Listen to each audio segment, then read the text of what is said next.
The United States spends more money per student on education than almost any other country on Earth. Yet right now, in some of its own cities, fewer than 1 in 5 adults holds a college degree.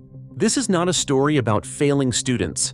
It is a story about failing systems, broken economies, and the quiet crisis unfolding in places most people never think about. In 2025, WalletHub analyzed the 150 largest metropolitan statistical areas in America, scoring each one across 11 key categories, including educational attainment, public school quality, and the racial education gap.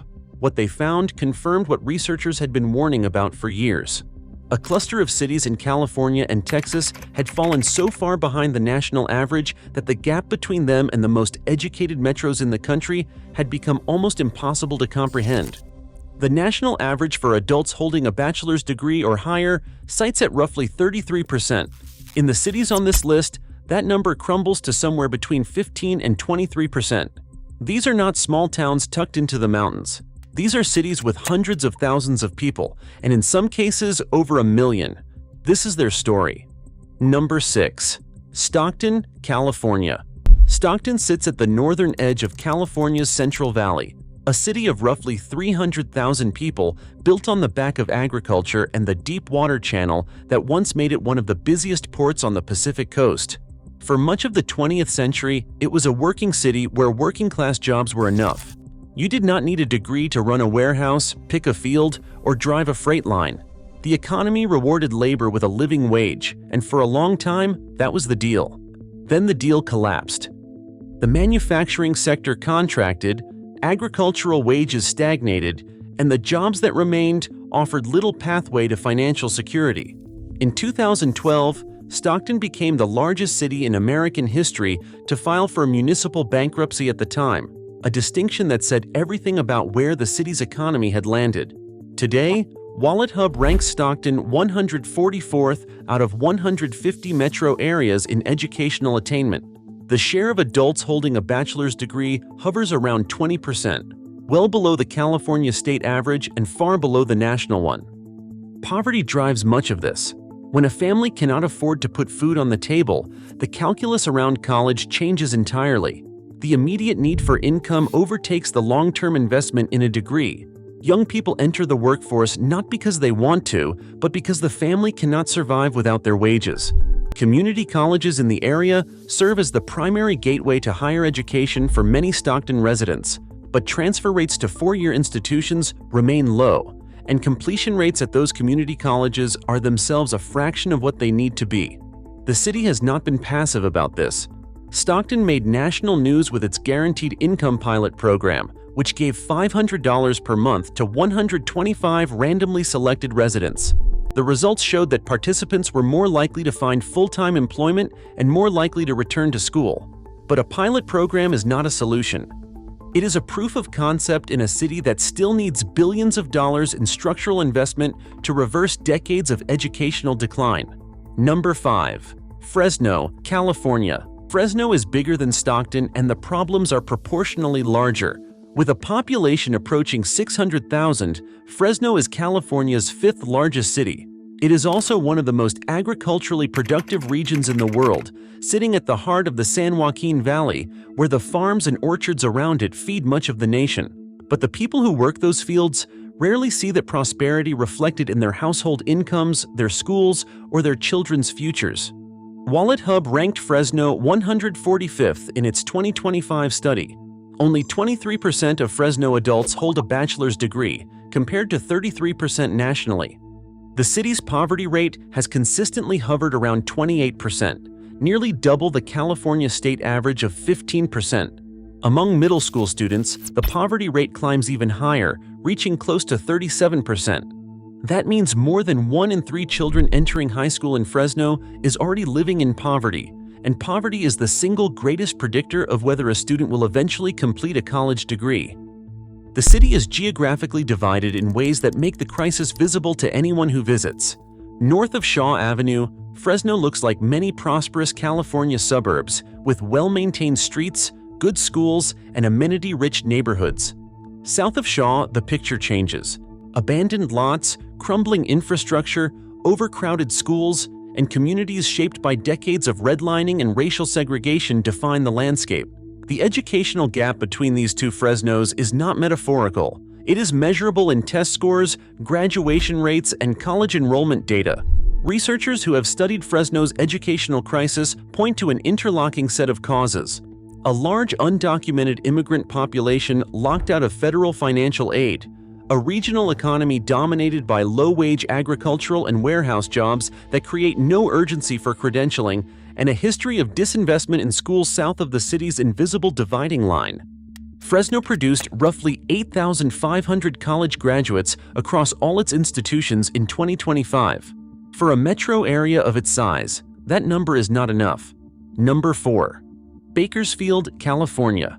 If Fresno and Stockton represent the northern and central crisis points of the San Joaquin Valley's education gap, Bakersfield is the southern anchor. The city of roughly 400,000 is known for two things above almost all else: oil and country music. The Bakersfield sound, pioneered by Merle Haggard and Buck Owens in the 1960s, gave the city a cultural identity rooted in working-class grit, and that identity has persisted in ways that have shaped how education is perceived in the region for generations. WalletHub ranked Bakersfield 147th out of 150 metro areas in 2025, placing it in the bottom 5 in multiple categories, including the percentage of adults with high school diplomas, the percentage with associate degrees, the percentage with bachelor's degrees, and the percentage with graduate or professional degrees. Notably, Bakersfield tied with Brownsville, Texas, for the lowest university quality score among all 150 cities studied. That is not a coincidence. When the quality of the institutions available in a city is low, the pipeline to graduation is compromised from the very beginning. The city's economy has historically been dominated by the oil and gas industry, which for decades provided high-paying jobs that required no college degree. Roughneck wages could support a family in Bakersfield in ways that similar labor could not in more expensive California cities. That economic structure created a cultural logic around higher education. It was not necessary for a good life, so why take on the debt and time? But the energy sector is increasingly automated, and the jobs that remain in Kern County's oil fields no longer provide the same stability they once did. The wage premium for skilled work is rising, and Bakersfield's workforce is underprepared for it. The city also carries a significant undocumented immigrant population, many of whom work in agriculture and construction, and whose children navigate an educational system not fully designed to meet their needs. Financial aid gaps, language barriers, and the immediate economic pressure on immigrant families combine to produce some of the lowest college continuation rates in the state. Number 3. Brownsville, Texas. The Rio Grande Valley of South Texas sits at one of the most complex intersections of culture, geography, and economic struggle in the United States. Brownsville, the southernmost city in Texas and one of the poorest cities in the entire country, is where that complexity becomes concrete. It sits directly on the border with Mexico, connected to Matamoros by international bridges that carry commerce, families, and histories back and forth every single day. WalletHub ranked the Brownsville-Harlingen metropolitan area 149th out of 150. Bakersfield tied it for the lowest university quality score in the country. The share of adults in the Brownsville metro with bachelor's degrees is among the lowest recorded by any major American metro, and the city consistently ranks near the bottom for the share of adults with associate degrees or any college experience. The median household income in Brownsville has historically sat below $35,000 per year, putting it among the lowest in any American city of comparable size. Nearly 1 in 3 residents lives below the federal poverty line. A large percentage of the population is Spanish-speaking with limited English proficiency, and the region has long been underserved by state and federal education funding relative to its population size and need. Texas has historically allocated education dollars in ways that disadvantage high-poverty districts, a pattern that has been challenged repeatedly in state courts. What makes Brownsville's situation particularly stark is the proximity of the University of Texas Rio Grande Valley, which was formed in 2015 out of a merger of 2 institutions specifically designed to serve the border population. The university's presence has begun to move the needle on graduate production in the region, but the structural barriers, poverty, immigration status limitations on financial aid, and the cultural pull of immediate economic contribution over long-term investment in education remain deeply entrenched. Brownsville is not a city that has given up on education. It is a city that has never been fully given the tools to pursue it. Number 2. McAllen, Texas. 40 miles west of Brownsville, McAllen presents an almost identical set of numbers with one extraordinary paradox baked in. WalletHub ranked the McAllen-Edinburgh Mission metropolitan area near the very bottom of its 150 city ranking in educational attainment, with the lowest share of adults holding high school diplomas among all cities studied, and similarly dismal rates of bachelor's degree completion. And yet, the same study ranked McAllen 9th in the entire country for quality of education and attainment gap. Read that again. McAllen ranked second to last in how educated its adult population is, but 9th in the country for the quality of its schools and the narrowness of its racial education gap. What that tells you is that McAllen is not failing its current students in the same way that its historical numbers suggest. The schools are improving, the gaps between racial groups are narrowing, but the adult population still carries the weight of decades of under-credentialing, and those adults are the ones measured in graduation statistics. The McAllen area has one of the highest concentrations of Hispanic residents of any major American metro, with roughly 92% of the population identifying as Hispanic or Latino, and a significant portion of that community having roots in communities where college attendance has historically been low. The economy of the Rio Grande Valley has long been driven by retail trade, healthcare, and cross-border commerce, sectors that have offered employment without requiring degrees. The maquiladora economy across the border in Mexico has shaped the labor market in ways that stretch far into American communities on the northern side of the Rio Grande. What the McAllen story also reveals is the danger of reading these rankings without context. The adult population that drives the graduation rate down was formed by a system that did not invest in them. The generation currently moving through McAllen schools may eventually tell a different story. But that story has not been written yet, and the city still sits near the bottom of every credible educational attainment ranking in the country. Number 1. Visalia, California. At the very bottom of WalletHub's ranking of 150 American metro areas sits Visalia, California, a city of roughly 130,000 people in the heart of the San Joaquin Valley, flanked by agricultural flatlands on every side and the Sierra Nevada mountains to the east. Visalia holds the title "No One Wants," the least educated metro area in the United States. The numbers are staggering in their specificity. The Ann Arbor, Michigan metro area, the most educated city in the country, has a bachelor's degree attainment rate of 57.2% among adults 25 and older. Visalia's rate is 15.2%. That means Ann Arbor is 3.8 times more educated than Visalia by this single metric. One city in America produces college graduates at nearly 4 times the rate of another, and both cities are in the same country, subject to the same federal education system, theoretically guaranteed the same rights and opportunities. Visalia's profile is one of concentrated agricultural dependency in a region where the economic incentive structure has never favored higher education. Tulare County, which Visalia anchors, is one of the top agricultural counties in the United States by production value.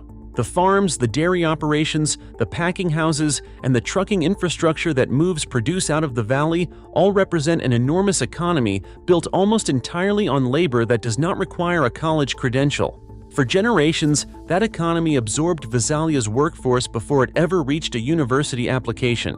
The city also ranks in the bottom 5 for the percentage of adults with high school diplomas, which means the educational crisis begins long before college even enters the conversation. A student who does not complete high school has virtually no pathway to a bachelor's degree. And in Visalia, the dropout pressures are familiar.